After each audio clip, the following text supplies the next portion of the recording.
maman vulgaire a ngi noonu maman vulgaire a ngi jubilé maman vulgaire a ngi jubilé maman vulgaire a ngi noonu di jubilé maman vulgaire a ngi jubilé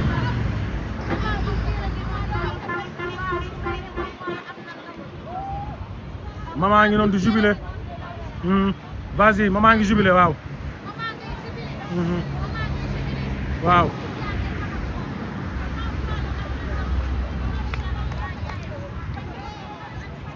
bébé Eva ngi noonu Abou Khoudia bébé Eva ngi noonu aussi Bessél waaw bébé Eva ngi noonu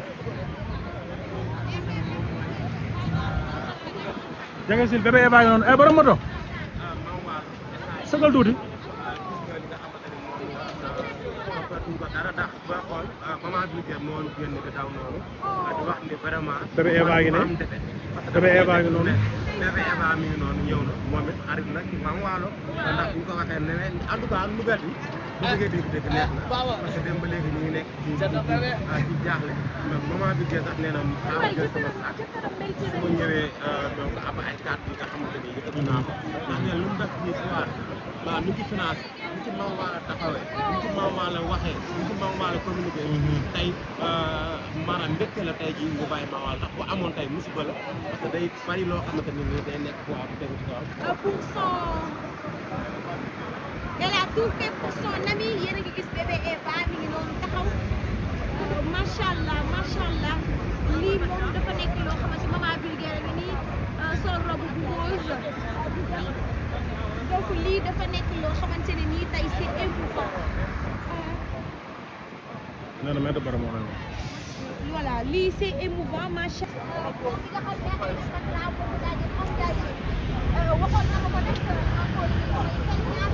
tous ces fans-là qui suivent de très près Mame Wallo.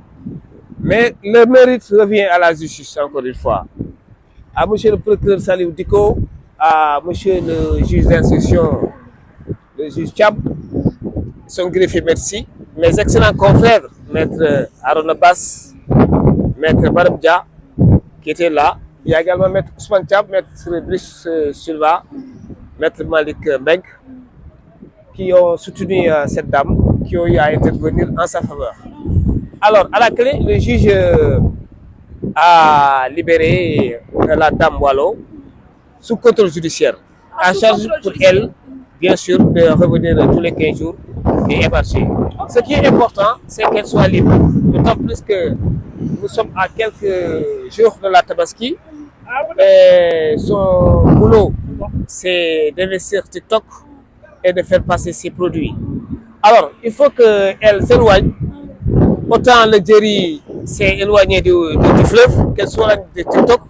Et même si elle ne peut pas le faire, en tout cas, qu'elle se prononce sur des sujets qui n'ont rien à voir avec la vie privée des gens et qu'elle ne puisse pas se mettre à prononcer des propos discourtois à l'endroit de ses concitoyens. D'autant plus qu'aujourd'hui, c'est une femme très abattue par la détention de deux de ses fils, dont l'un a 23 ans et l'autre 21 ans, si je ne m'abuse. Voyez-vous? Donc, c'est des conditions très difficiles dans lesquelles elle a eu à être gardée à vue. Figurez-vous, rappelez-vous que hier, elle a bénéficié d'un retour de parquet et les conditions sont extrêmement difficiles de la cave au commissariat de Guédiawaye, du commissariat de Guédiawaye à la cave. Et c'est tout un calvaire. Mais fort heureusement, le juge a compris les enjeux de cette affaire. Il a eu un sens élevé de la politique pénale. C'est ça la justice. Elle est rendue pour les hommes. Et les hommes c'est des personnes humaines comme vous et moi. Ils sont sujets à erreur. Ils ne sont pas forfaits, j'allais dire. Et donc le juge a compris. Mais le plus important, c'est qu'elle a appris, elle a beaucoup appris. Et elle a pris l'engagement solennel de ne plus se remettre à prononcer des propos discourtois. Je rappelle que les propos ont été tenus dans un cadre assez spécial depuis 3 ans. Des personnes mal intentionnées ont eu à créer au faux compte. Voyez-vous comment les gens peuvent être méchants, à quel point les gens peuvent être méchants. Donc on dit que c'est proche, qu'il y a certaines personnes qu'elles faisaient la concurrence et tous les moyens étaient bons pour elles, ces personnes-là, pour qu'elles aillent en prison. Qu'est-ce qu'elles ont eu à faire? Elles ont créé au faux compte, elles ont eu à ramener des propos datant de 3 ans et en lui attribuant ses propos. De toutes les façons, au Sénégal aujourd'hui, c'est important, il faut qu'on le dise, et Don Miguel dans les 4 accords Tocqueville l'a dit, que votre parole soit impeccable. Il faut que les gens, lorsqu'ils s'expriment, je suis très mal placé à donner des leçons, mais en tant que citoyen, en tant qu'avocat, je m'y connais, je sais là où peuvent nous mener TikTok lorsqu'on débute des propos quand même discourtois à l'endroit des citoyens honnêtes. Exactement. Mais maître, quelle était la réaction de votre cliente dans la salle, Mame Wallo? Déjà bu nekkee moom la ñëwaat lan la Mame Wallo nekkee woon tey ci salle bi ba nga ko gisee. Elle était émue à pleurer.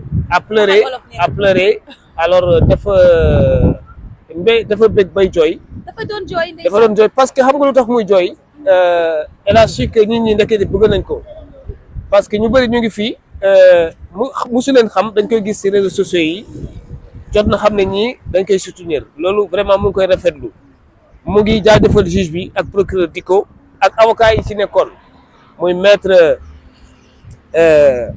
Arona Bass, maître Baram Dia Sila, maître Ousmane Thiam, maître Brice Bagna Silva ak maître Malick Beng jàpp nañ ci dossier bi. De toutes les façons justice moo gagné parce que justice rek moo am sañ-sañ jël décision yi. Justice dafa am lu ñuy wooyee sens politique pénal c'est-à-dire que nit ki am na foo xamante ni war nga ko yóbbu prison mais am na foo xamante ni aussi war nga xool que ne boo ko mayee contrôle judiciaire di ko permettre mu racheter wu.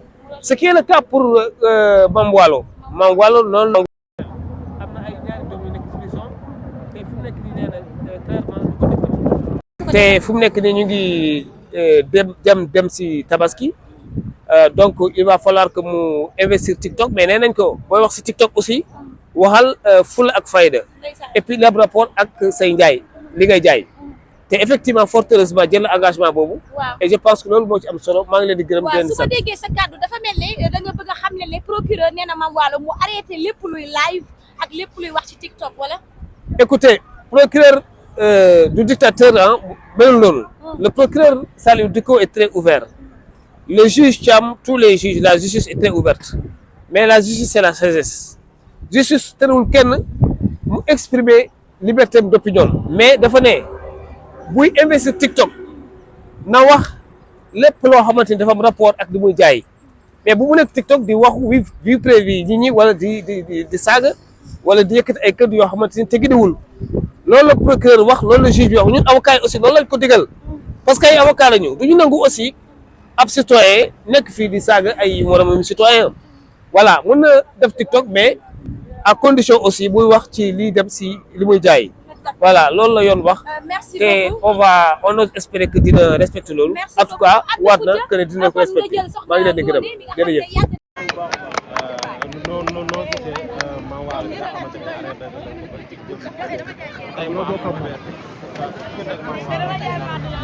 ñoo bokk ndey baay waaw man diggante moom Mame Wallo ay maman Vulgaire ay Mame Ndiaye ma yoo indi moom xam nga moo indi xam nga moo indi ma ne fi góor yàlla moo fi indi mooy li nga ko agressé nii jàpp ko nii affaire yu ñàkk fayda yi problème boo xam def na 3 ans nga nekk sa yoon Mame Wallo lii ba muy am lii moom siwagul kenn xamagu ko comprendre nga kenn xamagu ko mais bul toog ba tey ñi ngi commencé teg ay pas comprendre nga commencé di say yëf yi bagage commencé teg say bagage yow kenn xamu ko mais loolu moo fi indi mais ay diggante Mame Ndiaye sama suñu dajee man xàmmee moom maman Vulgaire mi wax démb laa xam doo ko gis comprendre nga jigéen ñoruma parce que mbirum seytaan da cee am jigéen affaire seytaan day am si biir mais Sénégal dañu bàyyi seen affaire yi def soo commencé teg paa ngir teg paa di yaa ngi ñu commencé la gor seytaan di faxastal ba loolu moo tax a jóg looloo tax ma jóge fee di zible di yuuxu ba sama place laa toog di seetaan affaire bi direct pour añ sama yaay ne xaar bi añ ba pare ñu dem comprendre nga ci laa xoolee live bi ma jël sama rax ne ko bàyyi nañ ko ci la ñëwee di zible mais Sénégal dañu bàyyi affaire dëmm yi ñuy def lekkante bi ba loolu moo tax a jóg soo nekkee ci yoon di dem Mame Wallo moo xam moo desee xam boppam mais bu xamee boppam du tax gàllaaj billahi du tax gàllaaj bu xamee boppam du tax dara bu garaaw laa lay wax waaw daa am lu ne ci ginnaaw te xamu ko mais Issa dina ko xam meeram liggéey na lépp saa yi lépp la liggéey man du ma tax dara man ñun ñii suñu morom duñ ko suñu yërëm mukk te taxuñu dara wala gëm nañ suñu boobu xam na fi ñu teg suñu tànk waaw suñu morom yabuñu ñun amul suñu morom bu ñu yab ci dara maanaam jaruma ma xaw ma guy gi xaw ma sëriñ xaw ma dara barki alxuraan te jaar naa ci làmb xam naa la bu baax bëri naa arène xam naa lamb sama licence ngi nee ma teg su ma neexee su ma ñëw bëriwaat kuy wër ceedoo man ngay jàppale affaire gàllaaj mais bëgguma ko parce que xam naa sama yaay lim des sama gën papa sama papa ba ñuy génn àdduna bis bu muy génn àdduna sama yaay di ko yenu di ko teg ci kaw lal bi sama papa da kaa gërëm bay jooy te loolu nag gàllaaj la léegi maa waral nga xamaa li nekk ci ginnaawam bu baax comprendre nga su gëmee boppam benn moroom du ko raw ci àdduna amul moroom bu koy raw maa ngi jégalu waat bu baax nag